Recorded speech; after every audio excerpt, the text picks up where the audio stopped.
एक दुकानदार 30% लाभ पर वस्तु को बेचता है। इसका मतलब हम मान लेते हैं कि उसने 100 में वस्तु को खरीदा और 130 रुपये 30% के लाभ पर बेचा, तो 130 में उसने बेच दिया।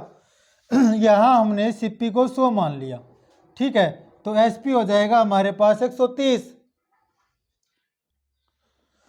आगे कहता है अगर वो 20% कम दाम पे खरीदता तो इसका 20% कम कर लेंगे। मतलब कि 80 में खरीदी, पहले 100 में खरीदा था, अब उसने 20% कम दाम में खरीद कर और 40% का लाभ कमा लेता है।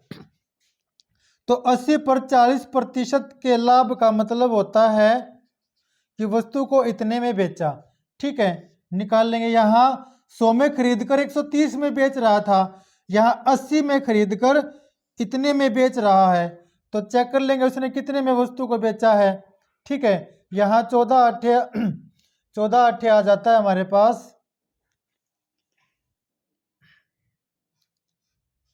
112, ठीक है। अब सवाल में इसने कहा कि उसको 144 रुपये कम मिलते हैं, ठीक है, और वैसे उसको मिल रहे हैं 18 रुपये कम, ठीक है।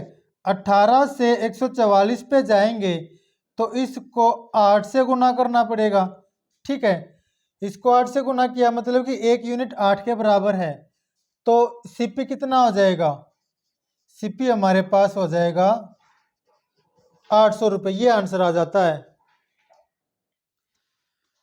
नेक्स्ट,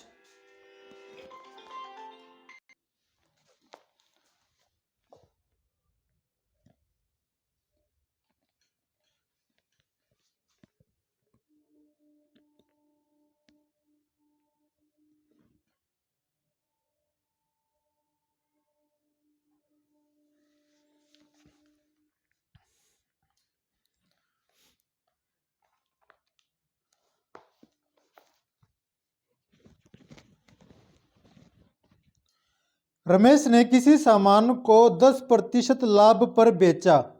यदि वह 10% कम में खरीदकर 25% लाभ पर बेचे तो 15 रुपये अधिक मिलते हैं। 100 में खरीदा और 10% लाभ पर बेचा, इसका मतलब उसने 110 रुपये में बेच दिया। अब वो कहता अगर वो इसको 10% कम में खरीदे, मतलब कि 90 रुपये में खरीदेगा और उसको वह 25% के लाभ पर बेचता है, ये सीपी है, 25% के लाभ पर बेचेगा तो एसपी हो जाएगा ये एसपी हो गया ये, ठीक है। इसको सोल्व करेंगे यहाँ।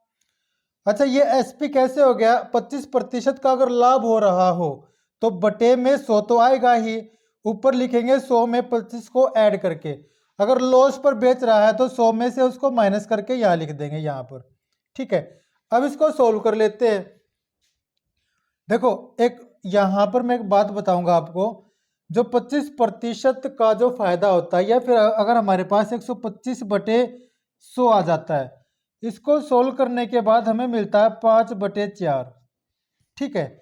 जब हम किसी संख्या को 5/4 से गुना करें, या फिर ये समझ लो कि ऊपर जो संख्या है उससे जस्ट एक कम करनी अगर नीचे हो, तो यहाँ पर हमें सोल्व करने के दो तरीके मिल जाते हैं, ठीक है। इन दोनों में एक का गैप हो, ठीक है, एक का गैप हो, ऊपर बड़ी संख्या हो या ऊपर छोटी संख्या हो, ठीक है। वो आप जो मैं बताऊंगा उसको आप प्रैक्टिस करके देख लेना, ठीक है। हमारे पास छोटी संख्या है नीचे, ये थोड़ा सा जो है टॉपिक से अलग है, कैलकुलेशन का टॉपिक है, लेकिन मैं फिर भी आपको बता रहा हूँ साथ साथ में, ठीक है। अब यहाँ पर क्या करेंगे, 4 से इसको काट सकते हैं, ठीक है। 90 का आधा 45, 45 का आधा होता है 22.5, ठीक है। जब ये हमारे पास आ जाता है, नीचे वाली संख्या से इसको काटने के बाद जो हमारे पास आता है, अब इसका आंसर क्या आएगा, या तो इसको इसके साथ गुणा कर लेंगे, ठीक है, इसको इसके साथ गुणा कर लेंगे, या फिर 90 में इसको जोड़ देंगे, हमें आंसर मिल जाएगा। अगर छोटी संख्या ऊपर हो तो 90 में से इसको माइनस कर देंगे, ठीक है। अब यहाँ पर इसको सोल्व करने के दो तरीके हैं, 4 से इसको काटा तो मेरे को ये मिल गया, ठीक है। अब इसके बाद क्या करेंगे, या तो इसको 5 से गुना कर लेंगे, जो हमें आसान लगता है वो काम कर लेंगे, ठीक है, या फिर 90 में इसको जोड़ लेंगे, ठीक है। 90 में अगर इसको जोड़ते हैं तो हमें मिल जाता है 112.5, ठीक है। अगर 5 से गुना करेंगे तो 5 पंजे 25, 5 हासिल 2, 5 दूनी 10, 10 का हासिल 2 12 हो जाएगा, फिर हासिल 1, 5 दूनी 10 और 1 11, यही आएगा, ठीक है। तो ये थोड़ा सा एक्स्ट्रा पोर्शन था, ये मैंने बता दिया।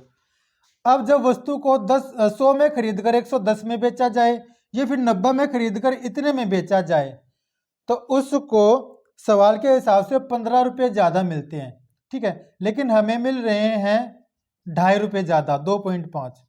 तो 2.5 से 15 पर जाएंगे तो मुझे इसको 6 से गुना करना पड़ेगा, है ना। इसका मतलब 1 यूनिट 6 के बराबर है, तो सीपी कितना हो जाएगा 600। इसको भी 6 से गुना कर लेंगे, ये हमारा आंसर आ जाएगा।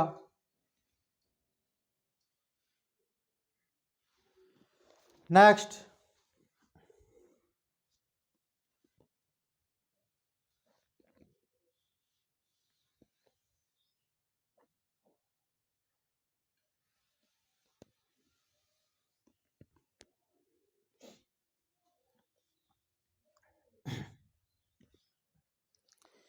इस टाइप में मेरे पास टोटल 8, 9, 10 के लगभग सवाल हैं, ठीक है। सभी एक जैसे ही पैटर्न पे है, पर यह है कि किसी में लॉस हो रहा है, किसी में प्रॉफिट हो रहा है, किसी में कीमत को बढ़ा के बेच रहे हैं, किसी में घटा के बेच रहे हैं, किसी में कुछ पैसे ज़्यादा मिल जाते हैं, किसी में कम मिल जाते हैं। तो ऐसा करके ये 8, 9 सवाल इकट्ठे हुए हैं मेरे पास। फर्स्ट पार्ट देखने के बाद जो मैं सेकंड पार्ट बनाऊंगा इसका, उसमें जो है आप उसको देखना, लेकिन प्रैक्टिस करने के लिए देख लेना। यहाँ घड़ी को 20% लाभ पर बेचता है। 100 में खरीदा, 20% लाभ पर बेच दिया, 120 में बेचा है। अब वो क्या कहता है कि उसने 10% अधिक में खरीदा, ठीक है, तो 110 में खरीदा, वही सेम प्रोसेस 25% का उसने लाभ कमा लिया, ठीक है। 25% के फायदे का मतलब 5/4 होता है, ठीक है। इसको काटेंगे तो हमें मिल जाता है यहाँ पर 27.5, ठीक है। अब इसमें इसको जोड़ लेंगे, 27.5 को इसमें जोड़ेंगे या फिर 27.5 को इससे गुना कर लेंगे, एक ही बात है। तो हमें मिल जाता है यहाँ पर 137.5, ठीक है। यह फर्क कितना आ गया, यह फर्क आ जाता है 17.5 का। और सवाल में कहता है कि ये 14 रुपये अधिक मिलेंगे, यहाँ है 14 रुपये, ठीक है। तो हम यहाँ चेक करेंगे कि 1 यूनिट कितने के बराबर है, या फिर अब इनका रेशियो कर लेंगे, ठीक है। ये 3.5 से 3.5 से इसको काटेंगे तो 4 मिलेगा, इसको काटेंगे तो 5 मिलेगा। 5 का मतलब 4 है, तो 100 का मतलब 80 होगा, ठीक है। 100 का मतलब 80 होगा, ये हमारे पास आंसर आ जाता है।